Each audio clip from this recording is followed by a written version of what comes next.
बळीराजाच्या शेतातून motor pump चोरी करणाऱ्या आरोपींना चंद्रपूर शहर पोलिसांनी केलं गजाआड। चंद्रपूर शहर परिसरात मौजे नाथगावपोळे शेतशिवारामध्ये शेतीला पाणी देण्याकरिता लावण्यात आलेलं मोटार पंप रात्री दरम्यान चोरी होत असल्याची तक्रारीवरून पोलीस स्टेशन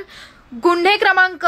1024/1014/2024 कलम 303(2) भारतीय न्याय संहिता अन्वये नोंद करून तपासावत घेऊन गुन्हा अज्ञात आरोपीचा शोध घेत असता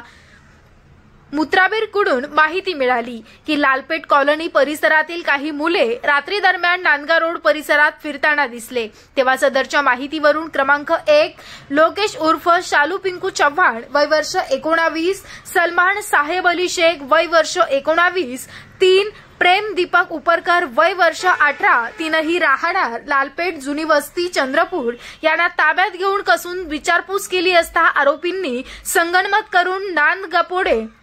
शेतशिवारामध्ये लावलेल्या मोटार पंप चोरी केल्याची कबुली दिली। आरोपींनी शेतातून चोरी केलेले मोटार पंप विक्रीकरिता फोडून त्यातून तांब्याचे तार वेगळे करून लपवून ठेवल्या ठिकाणाहून जप्त करण्यात आले। सदर कार्यवाही माननीय पोलीस अधीक्षक श्री मुमक्का सुदर्शन, माननीय अप्पर पोलीस अधीक्षक रीना जनबंधू, उपविभागीय अधिकारी सुधाकर यादव यांच्या मार्गदर्शनाखाली पोलीस निरीक्षक श्रीमती प्रभावती एकरुके यांच्या नेतृत्वाखाली पोलीस उपनिरीक्षक संदीप बच्चिरे, पोलीस हवालदार Sachin Borkar,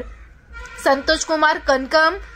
police constable Kapurchand Khairwal, police constable Imran Khan, Rajesh Chitade, Rupesh Randive, Dilip Kusram, Vikram Meshram, Irshad Khan यांनी केली आहे।